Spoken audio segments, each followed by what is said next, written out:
साइंसी तौर पर आप कैसे इसको हमें थोड़ा सा इसको एलैबोरेट करके बताइएगा। एक तो आप रोज़े की हालत में बता रही हैं, उसकी इम्प्लीकेशंस क्या होती हैं इसकी? अच्छा, साइंसी तौर पर यही जो अमल होता है ना, जो मैंने आपको ऑटोफेगी बताया है, ये एक साइंटिफिकली एक है और इसको 2014 में नोबेल प्राइज़ भी मिला था। डेफिनेटली रिसर्चेस भी हुई थी। अंग्रेज़ों ने हमारे ही रमज़ान से अपना एक निकाला, इंटरमिटेंट फास्टिंग उसको वो कहते हैं। वो भी अब देखिए, जैसे हम तो इस्लामिक पॉइंट ऑफ व्यू से इसे रमज़ान और फास्ट का नाम देते हैं, वो इंटरमिटेंट फास्टिंग का नाम देते हैं।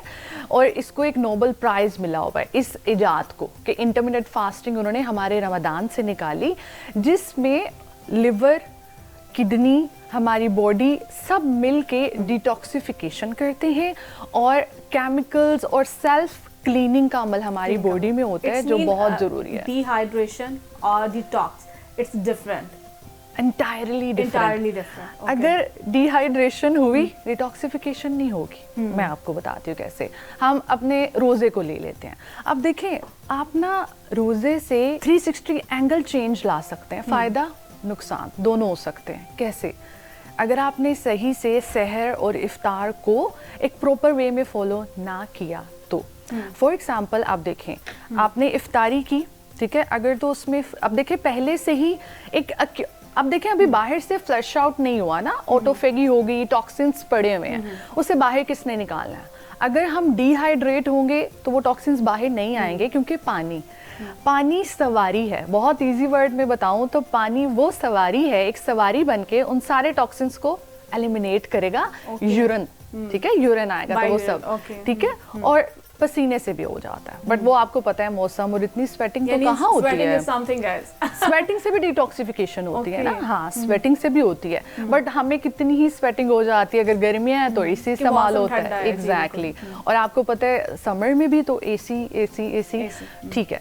तो ये जो है ये एक अमल होता है। तो अगर डिहाइड्रेशन होगी तो डिटॉक्सिफिकेशन सही से होगी ही नहीं, और स्पेशली लिवर में एक्यूमुलेट होगा और थोड़ी ज़्यादा खराबी आती है। क्योंकि आपने सुना होगा स्पेसिफिकली रमज़ान में हेल्थ इश्यूज भी ज़्यादा आते हैं लोगों को, स्पेशली जिनको कोई किडनी का इशू है, लिवर का इशू है, डायबिटीज़ है। तो इवन दो कुछ लोग कहते हैं हमारा वेट कम होने के बजाय बढ़ गया। तो अगर तो आप इफ्तारी के बाद फ्राइड आइटम फ़ौरन से खा रहे हैं, डिहाइड्रेट हैं, ठीक है। अब देखिए फ्राइड आइटम्स भी, अब इनका भी है, देखिए खाने तो हैं, but there is a way healthy भी खा। बट ये क्या, ये जो डिटॉक्स है ये वेरी करता है इन एवरीबॉडी? लाइक आप जैसे आपने कहा कि डायबिटिक है, ब्लड प्रेशर है, या अदर डिजीज आप कह सकती हैं, तो ये वेरी करता है हर बॉडी में?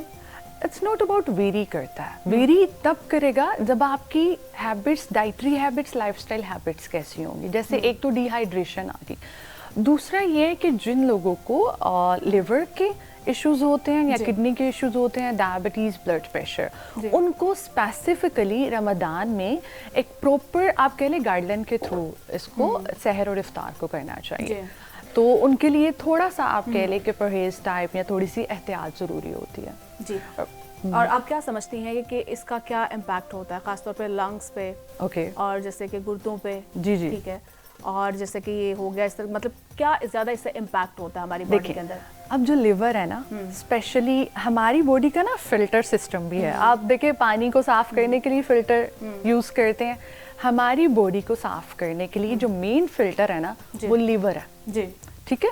तो liver is the main filter, जैसे कि मैंने आपको बताया। अब फास्टिंग में पहले तो ग्लूकोज इस्तेमाल होती है कुछ घंटों के लिए, आप कह लें 8 आवर्स के लिए ग्लूकोज इस्तेमाल हो गई, हमें एनर्जी मिल रही है, हमारे ब्रेन की एनर्जी आ रही है, ठीक है, हम रोज़मर्रा के काम कर रहे हैं। उसके बाद जो है एक अमल स्टार्ट हो जाता है डिटॉक्सिफिकेशन का। आफ्टर 8 आवर स्टार्ट होता है और आफ्टर 10 आवर डिटॉक्सिफिकेशन और ऑटोफेगी एक पीक पे चली जाती है, ठीक है।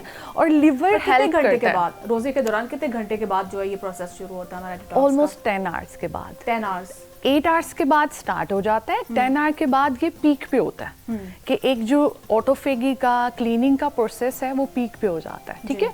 तो इतने आवर्स मैक्सिमम लगते हैं, बट 10 आवर्स जो मैक्सिमम लगते हैं एक नॉर्मल बॉडी में। हाँ, नॉर्मल बॉडी, लेकिन आपने इसका फायदा लेना है ना कि वाकई ये फ्लश आउट। अगर वो किसी डिजीज में मुब्तला है, लाइक डायबिटिक है, ब्लड प्रेशर नहीं, उसका इस चीज से नहीं कोई लिंक है, इससे एग्जैक्ट नहीं है कि उसमें आवर्स कम हो जाएंगे। हाँ, इम्पैक्ट तब करेगा कि आप इम्पैक्ट तो जाहिर बात डिफरेंट होगा ना हर बॉडी पे। हाँ जी, लेकिन ये डेफिनेटली आपने क्या खाया सहरी में, ठीक है। और इसमें ये भी नहीं है कि आपको कोई फिजिकल एक्टिविटी बहुत ज़्यादा करोगे तो ये ऑटोफेगी ये सब स्टार्ट होगा, नहीं। ये एक सेल्फ फीलिंग है। आप बैठे भी हुए ना, ये प्रोसेस 8 घंटे बाद फिर हुआ, ओके थोड़ी बहुत सेडेंट्री लाइफस्टाइल है, आप कह लें थोड़ा डिले हो जाएगा, बट स्टार्ट ही हो जाता। स्पेशली जो मोटे लोग हैं ना, उनमें फैट बर्निंग का प्रोसेस स्टार्ट हो जाता है, और ये लिवर बेनिफिशियल, बिल्कुल लिवर 8 घंटों के बाद एनर्जी कैसे देता है, ठीक है, फैट बर्न करके।